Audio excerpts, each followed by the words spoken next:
Oxygen has been in the headlines this year like never before. And while some of the headlines are a bit sensational, they do capture some truths that Dr. Tedros spoke to just last week. Oxygen is an essential medicine. It's a basic standard of hospital care globally. And yet millions of severely ill patients do not have access to this essential therapy. As a clinician and a researcher dedicated to improving oxygen access, the COVID-19 pandemic has been both a tragedy and an opportunity. On the one hand, oxygen systems in many countries have been completely overloaded and resulting in many preventable deaths. On the other hand, the importance of oxygen and the deadly deficiencies in existing oxygen systems has been exposed like never before. And this has offered an opportunity to fast track and scale oxygen initiatives in the hope that we can truly build back better. Today, I want to go behind some of these headlines to show you what we know about the global burden of hypoxemia and the huge oxygen access gap, to share some of the activities we've been working on with partners and paint a picture as to what I see as the solutions or pathway towards our vision of oxygen access to all. I'd like to start by focusing our attention on a child. And this is a young girl who was admitted with pneumonia to a hospital in Papua New Guinea. She's very sick, she's breathing hard, she's breathing fast, and you can see from that flashing purple number, that's her blood oxygen level, her SpO2, 50%, extremely low. The shows her just a couple of minutes later. She's still very sick, but she's a bit more awake, conscious state's a bit more normal, and her blood oxygen level is now 98% in the normal range. And the right panel shows the only thing that's really changed. She's been connected via nasal prongs to an oxygen concentrator, receiving just a little bit of medical oxygen, just half a litre per minute of oxygen. I think you'll agree that this is a striking example of why oxygen is an essential medicine. And I'm sure you agree that every child in her situation should have access to safe and effective oxygen when they need it. Now, oxygen is not new. We've been using it clinically for over 100 years. And in 2020, I think it really should be something that we're able to take for granted, not just in hospitals like the Royal Children's Hospital, but wherever we are. But unfortunately, that's not the case in most low and middle income countries globally, where most children in this sort of situation will not receive oxygen when they need it. So how big is this oxygen access gap? We can get a sense of this by looking at the prevalence of hypoxemia, low blood oxygen, in patients presenting to hospital. And this is illustrated here with data from Nigeria. And while it varies from country and from facility to facility, some things are very clear. First, hypoxemia is particularly common in younger children, especially infants and neonates. Around a quarter of neonates admitted to hospital nurseries, around 1 in 6 infants admitted to the ward. Second, hypoxemia is common in a number of acute conditions, including pneumonia, but also other conditions like meningitis, severe malaria, these sort of conditions, which in a context like Nigeria and sub-Saharan Africa, quickly adds up to many more numbers. And hypoxemia is also deadly. Hypoxemia on admission is one of the strongest predictors of death, increasing the risk of death maybe 6 or 7-fold compared to those who don't have hypoxemia, and increasing even further the lower the SpO2 drops. So how does this translate globally? Using global burden of disease data, we estimate that around 4 million children are admitted to hospital with hypoxemic pneumonia each year. And there's probably as many again admitted to hospital with hypoxemia from other causes. There's also a similarly large burden at the other end of the age spectrum with older adults, particularly older adults with pneumonia. Now, the vast majority of these children live in low and middle income countries. And when we're thinking about COVID this year, it's estimated that the overall oxygen need in many places has increased at least 2-fold. So this brings us to the question of which of these children currently get oxygen and who doesn't. Now, typically when we've measured and talked about oxygen access, it's been a very binary question about, does this facility have oxygen at the facility? And again, illustrated with data from Nigeria, when we asked that, at least half of hospitals, maybe up to 90%, have oxygen at the facility. But we know that's a gross underestimate. of actual oxygen access. Because when we go to the wards, we find that the situation is very different. For example, pediatric wards in Nigeria, hardly any of them were using pulse oximetry, and less than half had an oxygen source. And of those oxygen sources that were there, many were not functioning. We also know that healthcare workers and technicians have very little training or guidance or support around safe oxygen use.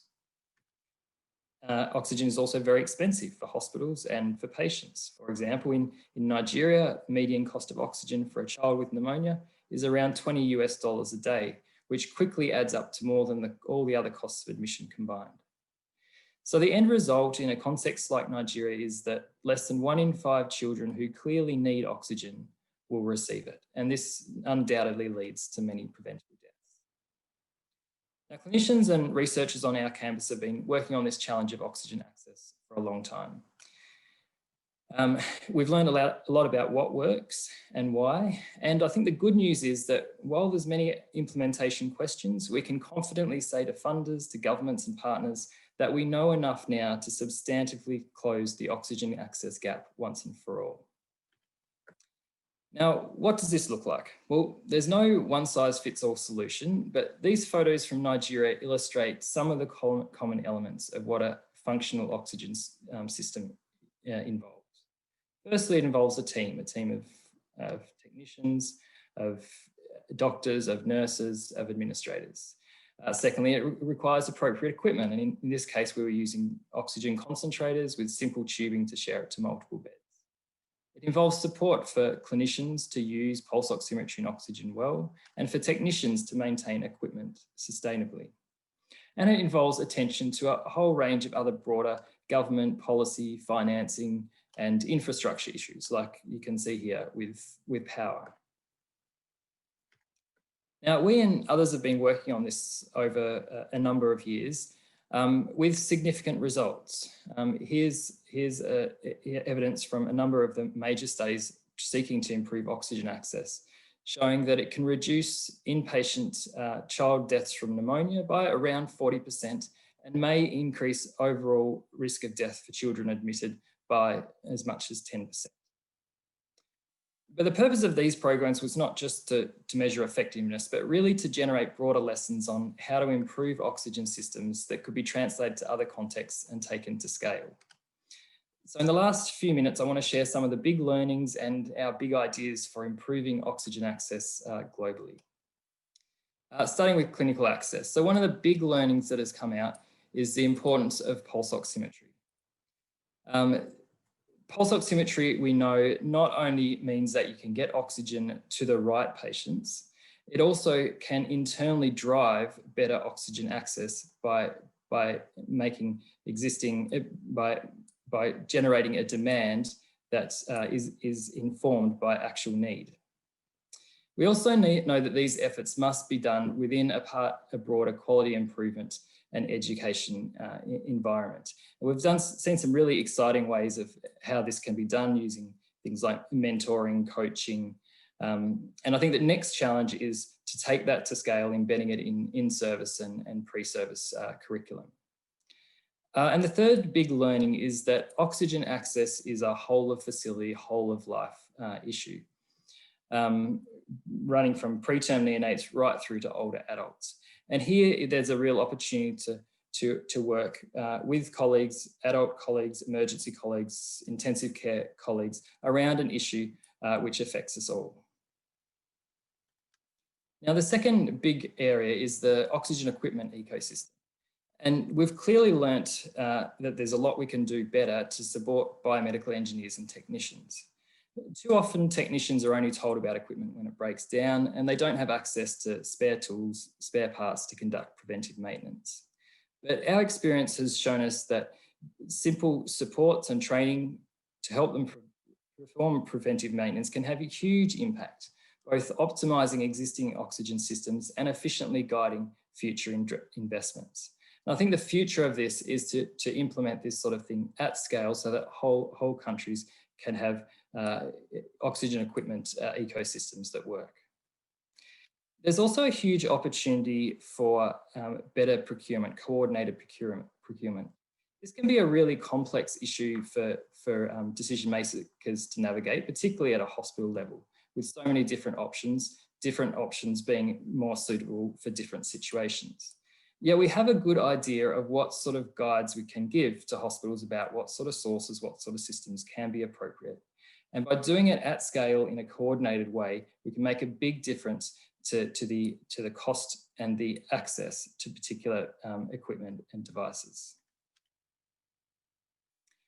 The third area is around governance and policy, and I want to really acknowledge the wonderful work by a number of governments and partner organisations such as PATH and CHI.